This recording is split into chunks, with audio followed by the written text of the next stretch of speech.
Well, I have got 6 o'clock and I'm a very timely person. So, Vanessa, if you would like to start us off, that would be lovely. Absolutely. Great. Hello, everyone, and thank you for joining us tonight. My name is Vanessa Biorta. I'm a parent, educator, and the creator of Tutor Chest. Tutor Chest is an educational platform that connects parents with educators, offers resources, events, and workshops. Tutor Chest is a proud sponsor of the free webinar series for school districts and teachers. During the 2022-23 school year, the Department of Elementary Education at Minnesota State University Mankato will be providing free monthly webinars for teacher professional development. We'll be posting a link, and you can see it's already in the chat there. We posted a link where you can go to request your CEU credit and certificate of attendance. All right, let's get started with tonight's workshop, Teaching Writing. Presenting us with this information is Dr. Andrew Johnson. He's a professor of literacy instruction and a distinguished faculty member at Minnesota State University Mankato. He's the author of over 15 books and 15 chapters and academic articles related to literacy, learning, and the human condition. He's the host of the podcast, The Reading Instruction Show. He specializes in literacy instruction, reading interventions, teaching writing, and advanced pedagogy. So thank you, Dr. Johnson, for being here today and for sharing your time and expertise with us. Thank you, Vanessa, for sponsoring this. So wonderful of you. And good to see everyone here. And let's get to it. How to teach writing is the topic of today's seminar. And let me get my picture back up here. There you go.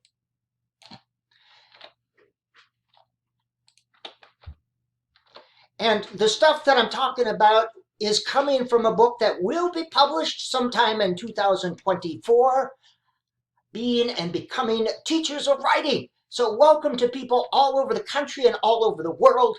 I do have a podcast. You can see it there, www.teaching-reading.com. That's my webpage, sorry.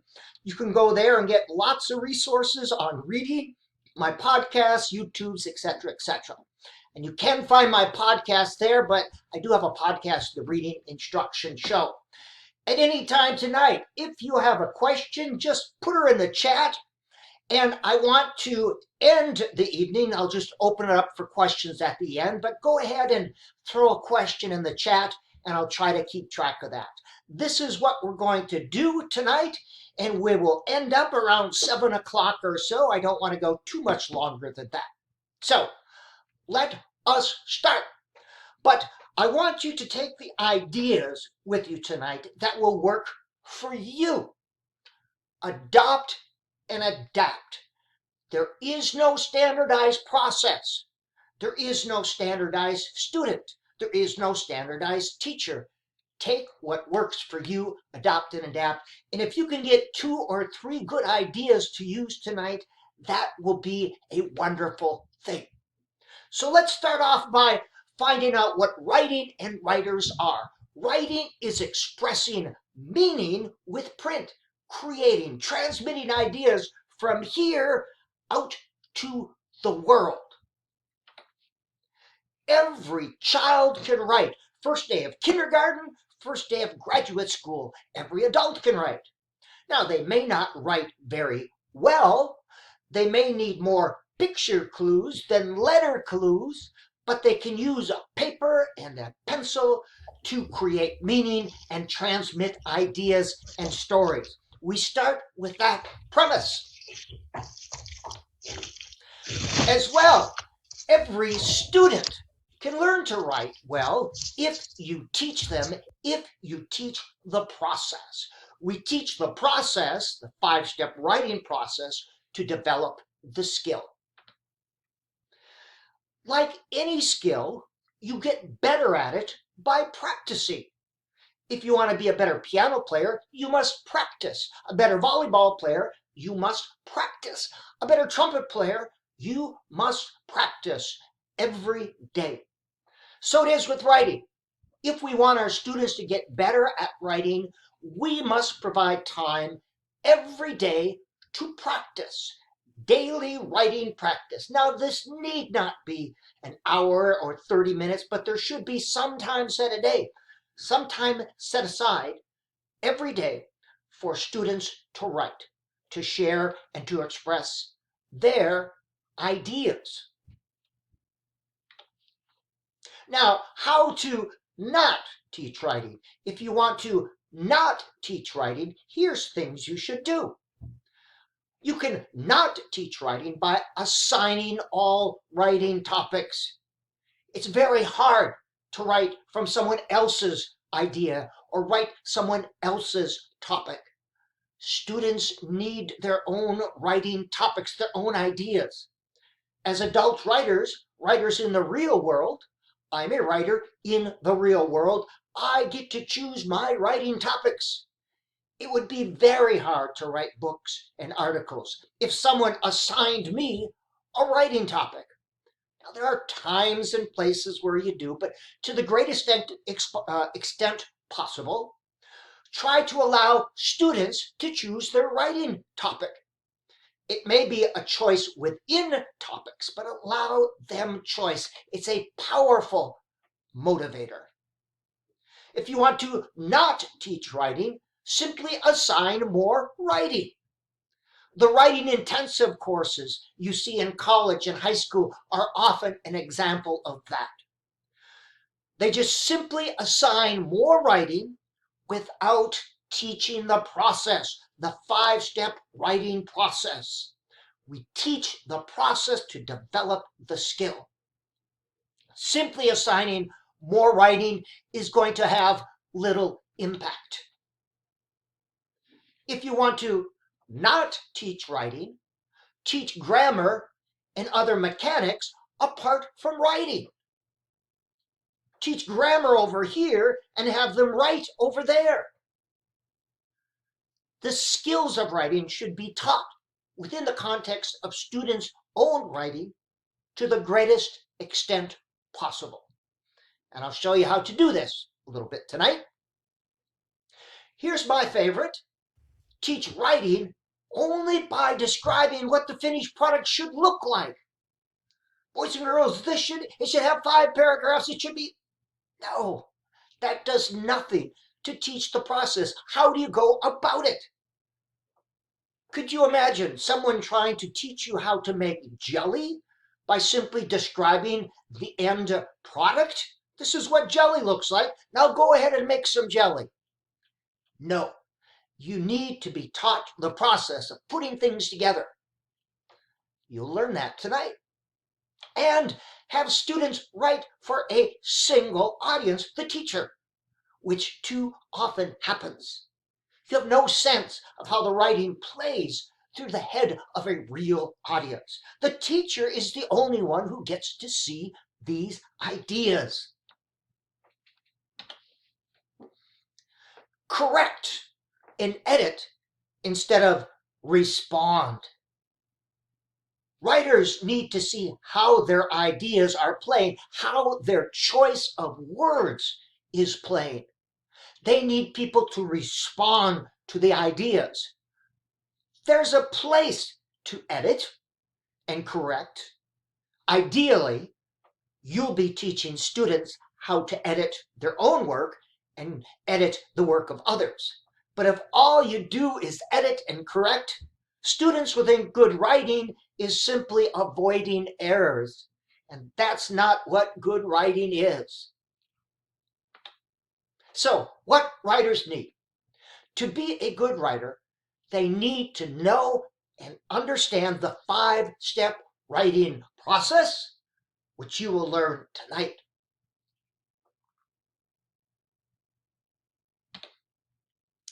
Writers need skills instruction, absolutely, in the context of real writing, in the context of their writing, or in the context of authentic written products.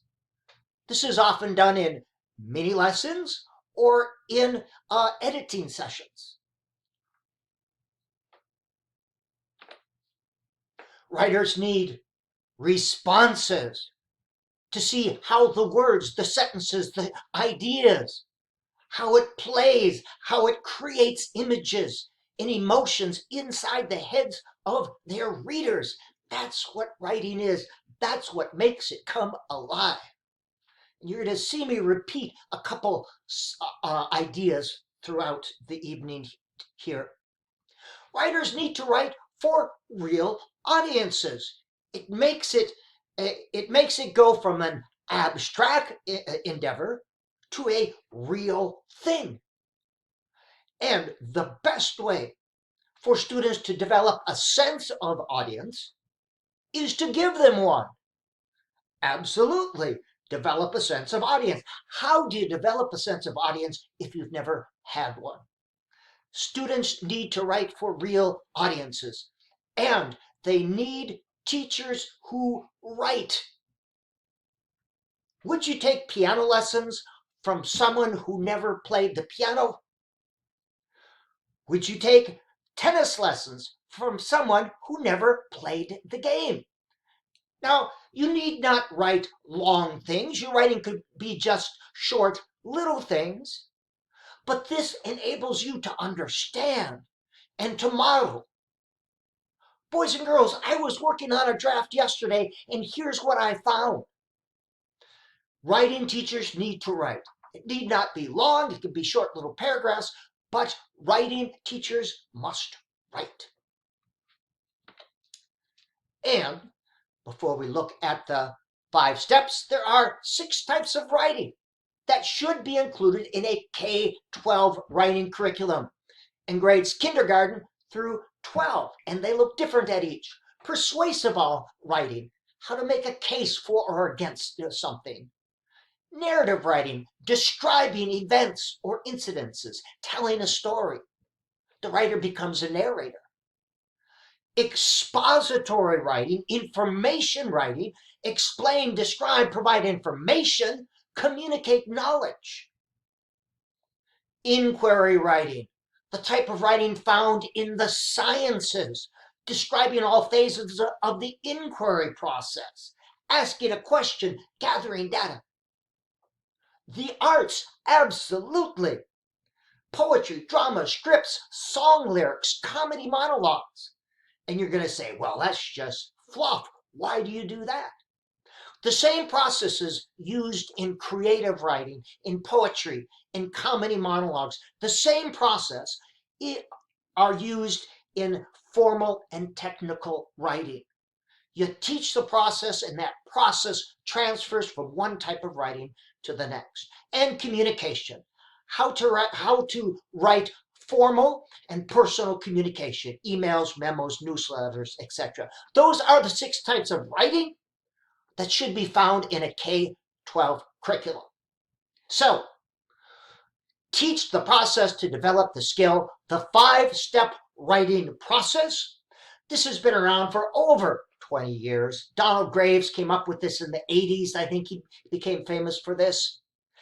Pre-writing or pre-drafting, draft, revise, editing, and share/publish.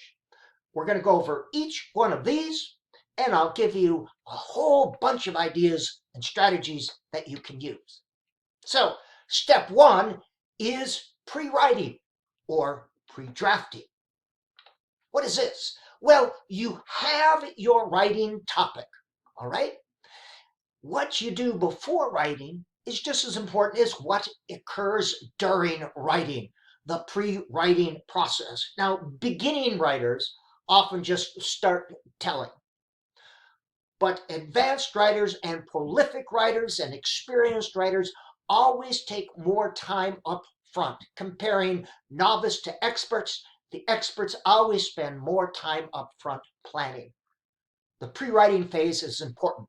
Here you're generating ideas, listing, brainstorming, power write.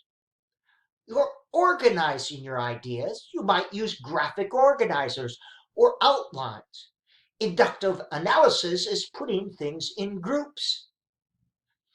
If you're using expository writing, information writing, this is where you collect the data. This is where you read and take notes or conduct interviews, observations. You're gathering data.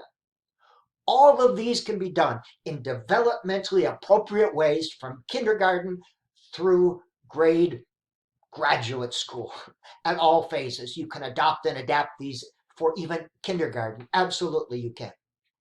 So, some simple ideas. One I use quite a bit is simply to list 3. Before writing, boys and girls, list 3 ideas you think you want to include.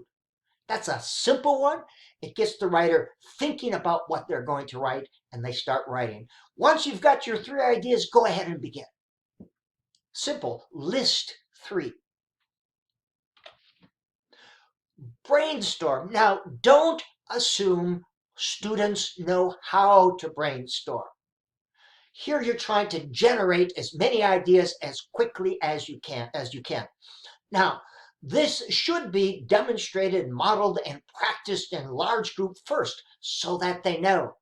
All ideas must be accepted, and the rules for brainstorming should be posted someplace in your classroom. Now, how many of you have been to a meeting and you start brainstorming and someone says, "Oh, that won't work"? Nope, that's an evaluation. You stop right there because no criticizing or evaluation is allowed. Because even crazy ideas, freewheeling is celebrated, crazy, bizarre ideas get you stretching the boundaries and thinking and associating other things, connecting. So freewheeling is celebrated. The goal of brainstorming is quantity. In an elementary school, we would often have contests. I'd say something like, things that are green. Go, how many things can you name in 2 minutes that are green? And we'd have contests to reinforce the idea of quantity. And hitchhiking. Mr. J, he's copied my idea. Hitchhiking is welcome when you add to an idea or combine 2 ideas. This is a technique used often. These rules should be posted in every classroom, and I would say every meeting room in America. Brainstorming rules. Don't assume they know it. Brainstorm as a class in large group many times so that you can model the process. Students can brainstorm individually, in small group, or with a partner. Brainstorm and group. This is inductive analysis. It's where you generate the ideas first, and then you look for similar things, for patterns or groups to emerge. These become the different paragraphs or sections of your writing. This often occurs with expository writing, but it can occur with creative writing as well. You get the ideas on the paper and you induce order on them. And I usually have a poster up that shows the steps. Step 1, generate ideas. Step 2, look for groups or patterns. Step 3, organize into groups or patterns. And step 4, use the groups for sections or paragraphs. And I'm modeling that in large group, and then they do it in small group, and eventually they can do it individually. Brainstorm and group. List 3, brainstorm and group. Power write.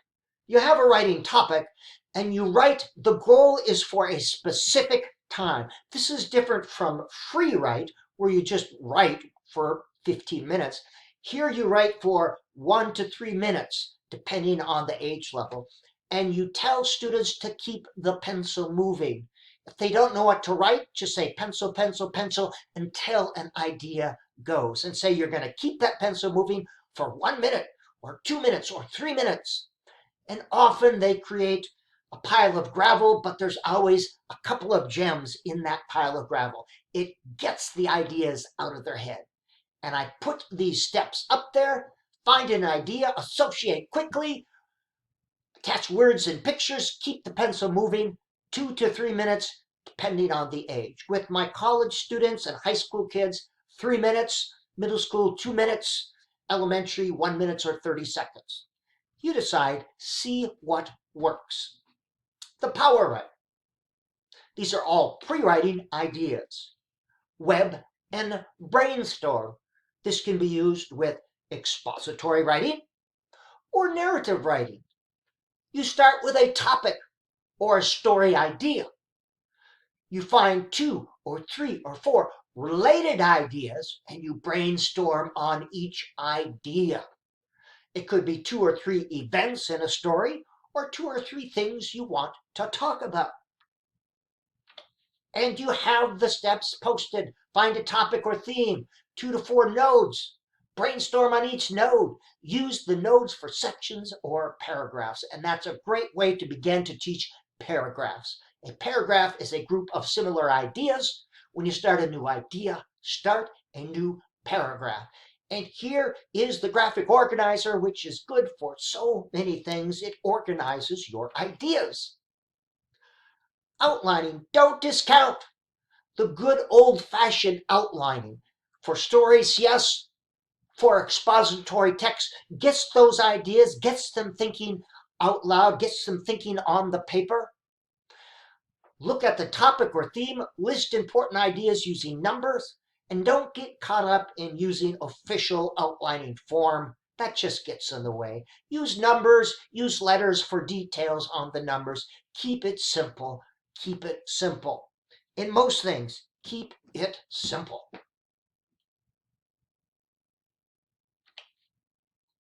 And if I go too fast, just send me a chat.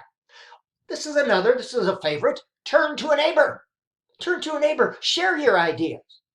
And we teach our students how to respond to the ideas of others. And we have a poster up in our room. What did you want to know more about? What seemed interesting? Describe a similar experience.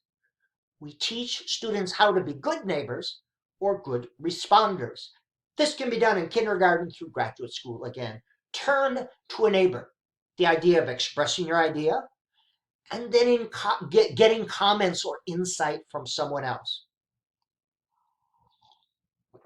I know you're saying, well, that just seems like a simple idea. Absolutely. This isn't as complicated as it seems. You don't need to know any complicated procedures. Now, again, I always have the pre-writing strategies posted on the board. So when we begin to write, I say, boys and girls, if you're in the pre-writing stage, remember to use one of the pre-writing strategies. You can use these, adopt or adapt, or come up with your own. The pre-writing phase. All right, step 2, the drafting stage. The draft is your first attempt to get those ideas on paper. You're trying to capture those ideas. And I use the analogy, it's like a potter throwing a glob of clay on the potting wheel. It didn't look like a pot coming right out of the hand. It looked like a shapeless glob of clay.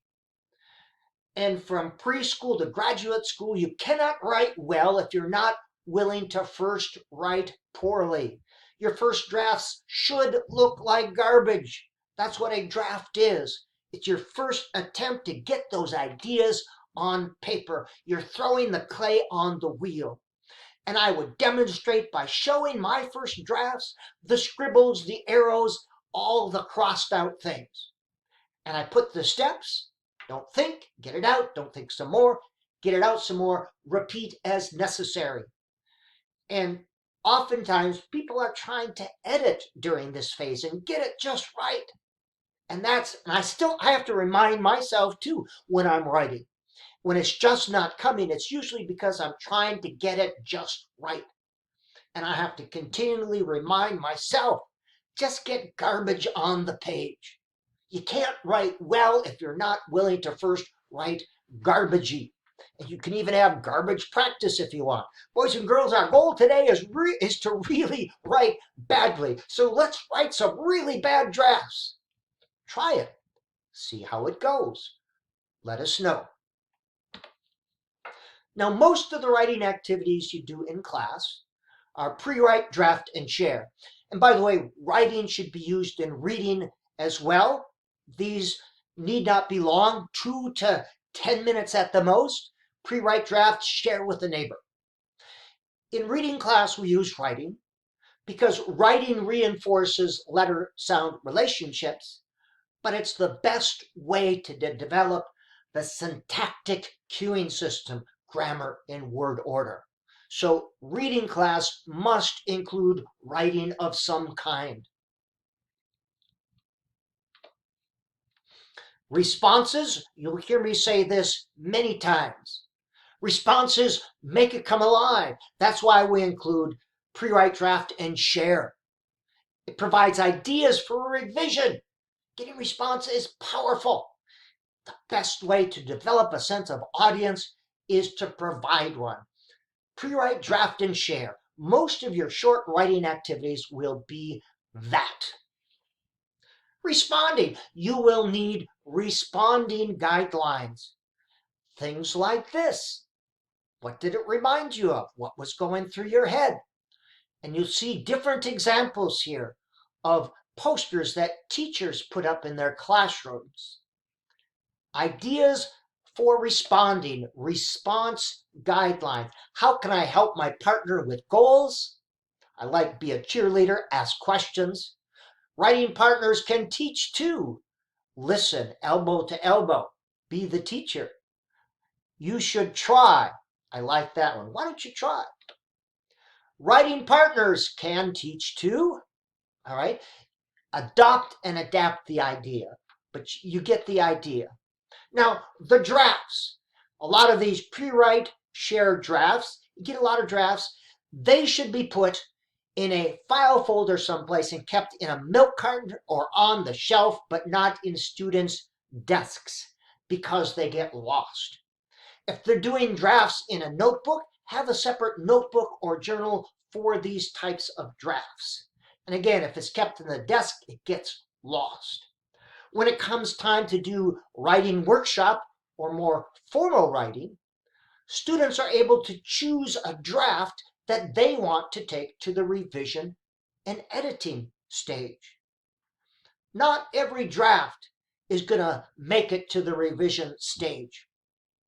Donald Graves says about 1 out of 5 are hot topics. About 1 out of 5 drafts are good enough that students really want to take it all the way through to the publishing stage. And again, we allow students to write badly. So they keep their drafts someplace special, milk carton on a shelf. And here's a secret. If I want to get a sense of my students' growth as writers, I can pick 2 to 4 drafts a night, go through, look, and see where they're at. This gives me a much better sense of my students' growth than any type of test or other measure. That's formative assessment, that's authentic assessment. That's good stuff. Looking at students' actual writing product. All right. Step 3 of the 5-step writing process. And I'll take a drink of coffee and slow down. Revision. This is the very heart of the writing process. This is what good writers do. Revisits, reshapes, reviews many times. Now you notice the potter doesn't throw the blob of clay on the wheel and turn it around once. It goes around many, many, many, many times. Now young students, they may revise only 2, 3, or 4 times. When I am writing a chapter or an article, at least 20 times I will revisit and revise that piece. Good writers revise many times. Here you're trying to shape it. You're pulling things out. You're adding things to it. You're seeing if it sounds the right way. It is not an editing session. Tell your students that. Do not edit. We are not concerned with spelling, grammar, punctuation at this stage. We're just concerned with ideas. You're going to add the paint and glaze to the pot on the later stages. Not during this stage. It is not an editing strategy, not an editing session. So here is a simple strategy. Reread. Well, yeah, of course. But you're using cognitive modeling to demonstrate that you go sentence by sentence, paragraph by paragraph. Read one sentence. Does this sentence sound right? Are all the extra words pulled out? If so, then go to the next. When you finish a sentence, read just that paragraph. Does it make sense? That's called whole to part. You got a sense of the whole, you got that draft, that's the whole, but then you're going part by part. That's whole to part. Whole to part is always more effective than part to whole. You need to model that reading aloud. Revising strategy. Number 1, reread. Don't assume students at any level know how to do this. Number 2, text-to-speech software. Most computer programs have this. If not, you can find free programs online, and I cannot stress this enough. I use this a lot after I've written something. I get too close to it. Having someone or something else read it back to me, I develop the writer's ear, a sound for the writing, and I'm able to see and hear what works and what doesn't work. This is an excellent revising strategy.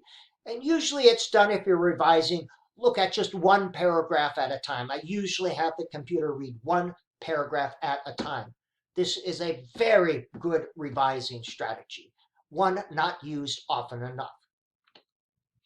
Provide an audience. Again, develop a sense of audience. What did you think? You get a sense to see how your ideas, how your word selection is playing in the heads of your readers. Magic circle. This is a magic idea.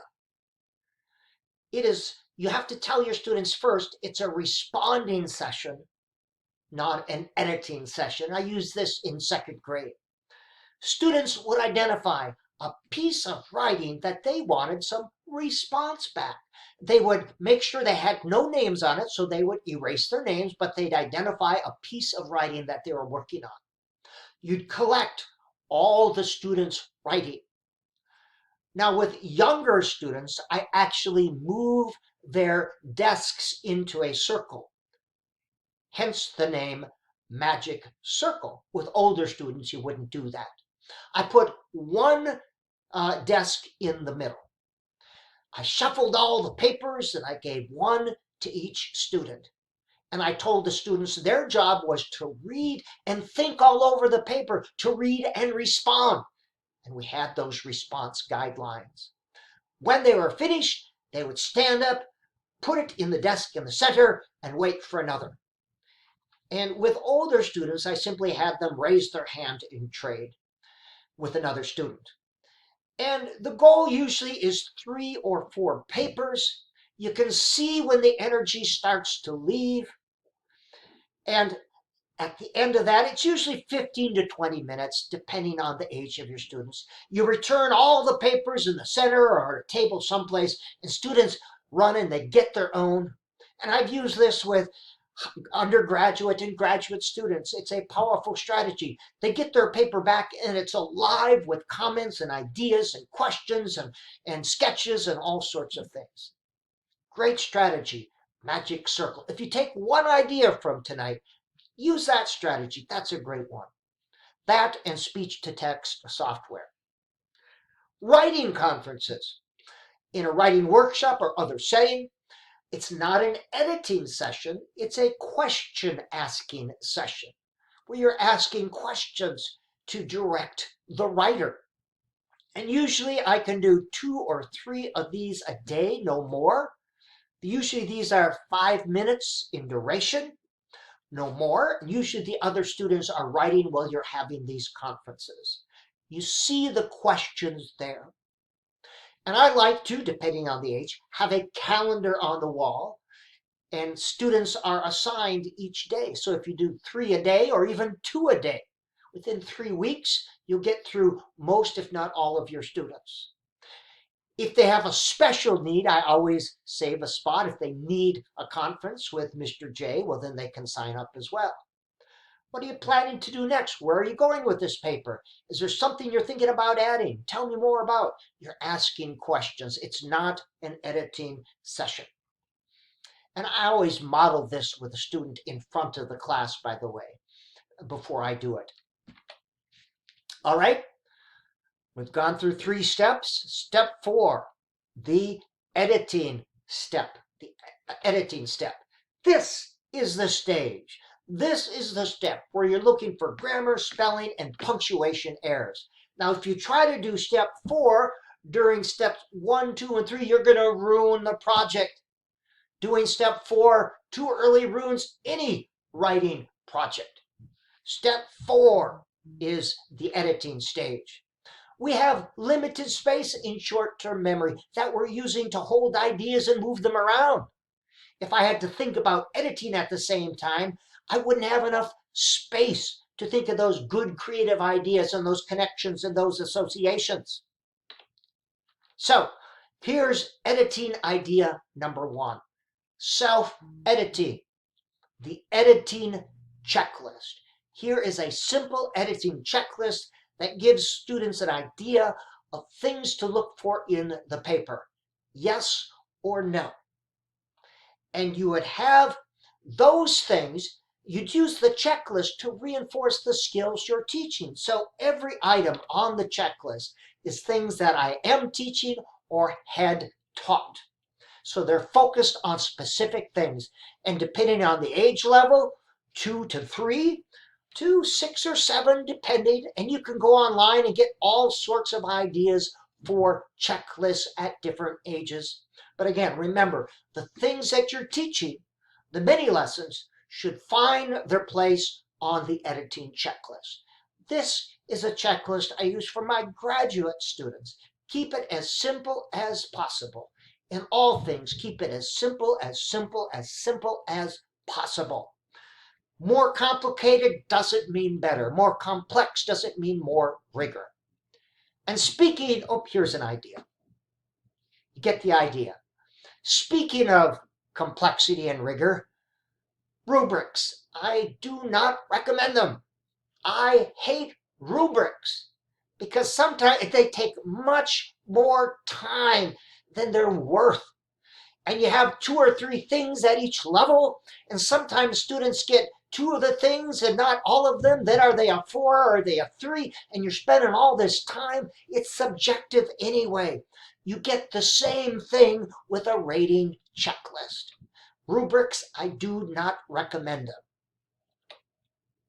Spelling and grammar check. Don't assume that students at any level know how to use these.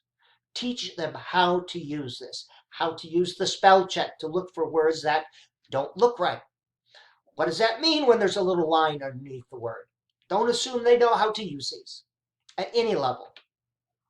All right, peer editing. This is the big one. 2 ideas for peer editing. The first one is stations. You designate a day where students have something ready to be peer edited. So if they know next week we're going to do some peer editing, they'll look for a paper that's ready to be edited. You identify 4 to 6 skills, depending on how big your class is. Each group then is assigned 1 skill to look at. So if I had 6 skills, I'd have 6 different groups, each grouping looking at just that 1 skill. Capital letters, punctuation, complete sentences, whatever you're working on. Each group is assigned 1 skill to look at, and I divide up their papers and put so many papers at each station. Students then move through the stations, 10 minutes or so at each station. On some signal, they go to the next one. That's a simple stations activity idea where they're moving through each one. It's great with young kids because they need to get up and move anyway. Now, you can move the students around the papers, or you can move the papers around the students. Older students, you might want to have them sit at tables and they simply do their editing of their thing and move their papers to the next table. You decide, students around papers or papers around students. An editing table. Students who have completed their own edits bring their work back to the editing table. Here you have 2 to 4 students, we call them editors, student editors, working with a parent, a para, or an older student, and you give them the checklist of things to look for. Every student should have a chance to be an editor. and you use the checklist and you're working with that adult or that mentor and you're going through the paper. This is one of the best ways to learn grammar, spelling, and punctuation. And again, you give them the checklist to look for. It makes it easier. And the learning that takes place when you're editing someone else's paper is important. All right, step 5, the fun stage, sharing and publishing. And again, you develop a sense of audience and it makes writing real, come alive. That's the importance. You don't want to forget this step. All steps are important, so don't skip this step.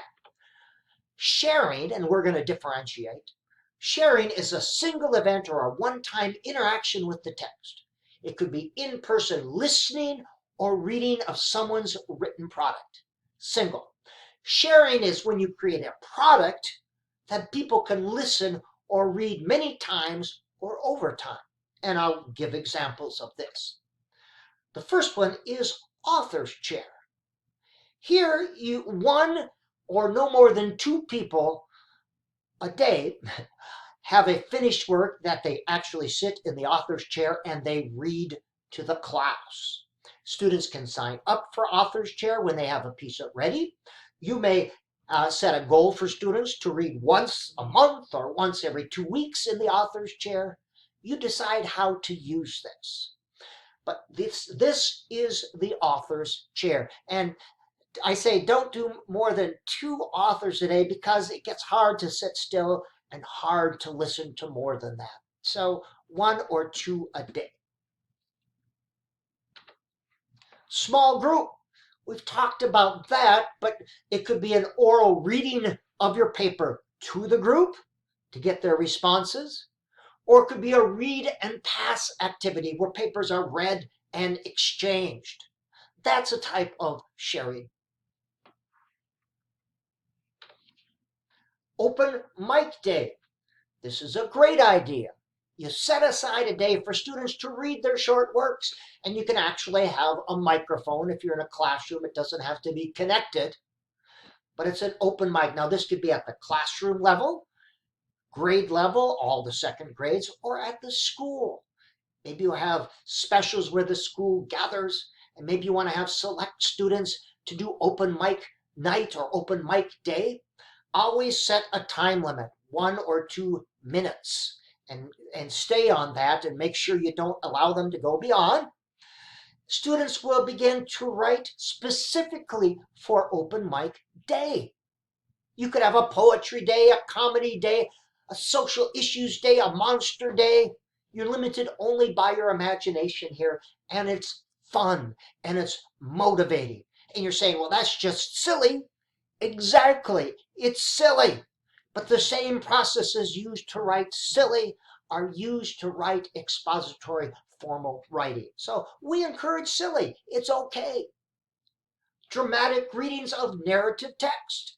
Stories are read to the class, narrative text, in a dramatic fashion.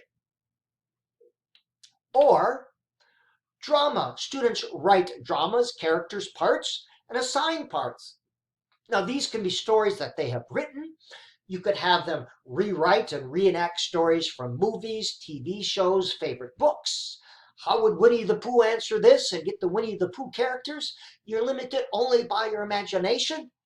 And again, the same process is used for this is used for the more formal type of writing. Now, the publishing. That's things that can be shared or read over time. Podcasts and audio recordings, absolutely read their work into some sort of recording and have students able to listen to that and save them from year to year if you have that possibility. Students love to hear what older students said, wrote, did when they were at the same level. And students, again, as they listen to their own work, they develop a sense of the writer's ear, a sense of audience, and they will write specifically for that medium. They will be more motivated to write. Video recordings. Why not? You're doing drama, reenact scenes, stories, books, movies. Give them characters, newscasts, whatever. Have fun, be imaginative. And again, they may begin writing for that medium. Newscasts, why not? The same processes used for that transfer to the more formal and technical writing. So if your principal comes and says, "What are you doing? You're just being silly." And you say, "Exactly, that was my goal." Class books, absolutely. Individual students, groups of students. You can create anthologies around a theme. You could have them create pictures and put them in the class library that students can read. Again, they love to read the stories that older students have written, that other students have written. And you're limited only by your imagination here. Here's a student proudly showing and reading her book. Proudly. Publishing parties, absolutely, absolutely. And arts magazines, visual art, poetry, creative writing, where all students contribute. Absolutely. I like the visual art and the poetry, they go well together. This could be based around a theme as well, where they have the different types of writing based on a theme. It's fun to give them a theme. The theme is monsters, or the theme is happy things, or whatever the theme is. Writing contests. This could be grade level, school-wide, multi-school. It's where they send their writing in. You can have different themes or genres or contests, kind of like a forensics contest. And then you evaluate them, kind of like a music contest where you have first, you have A level, B level, and C level, and you give these awards, ribbons out, and you have a best in show. I used to do this with creative dramatics where we would have these contests, and each group would earn either an A, B, or C level, except I never gave out the C levels, just the A and B, and we would look for best in category, and they would get a special trophy. But this is a writing contest, and you adopt and adapt this idea, but this is very exciting for students. And why should athletes be the only ones who get medals and trophies and stuff? Very motivating, very motivated. And I did this when I was a gifted and talented coordinator. And instead of having events just for a certain group, I would have school-wide events that anyone could be a part of. Open-ended, any kid. You don't need to be formally identified. You just take part in it. And a writing contest, a live writing contest. They have music contests. They have wrestling matches. They have this and they have that. Students can read their work there in different categories, and you give out ribbons, blue, red, and white, except I never give out white. I just tell students I'm giving them out. And you can have best in show there as well. All right, a couple of things, and then we're going to open it up for questions here. The impact of in-class sharing. And again, these quick pre-write, write, and share. I'm always watching my students' pencils or fingers. And when the energy starts to leave, and you can see that, they start looking around, I give a mile marker. Boys and girls, in about 1 more minute, finish up your idea. In about 1 more minute, we're going to be sharing in small group. See how I gave the mile marker in about 1 minute?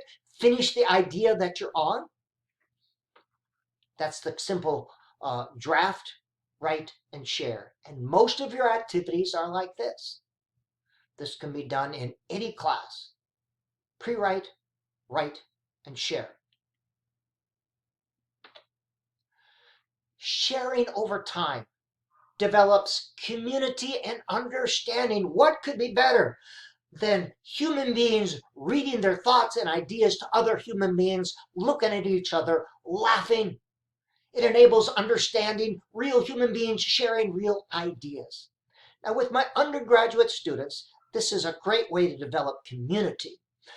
But also, the types of things they write and share at the beginning of the semester are much different.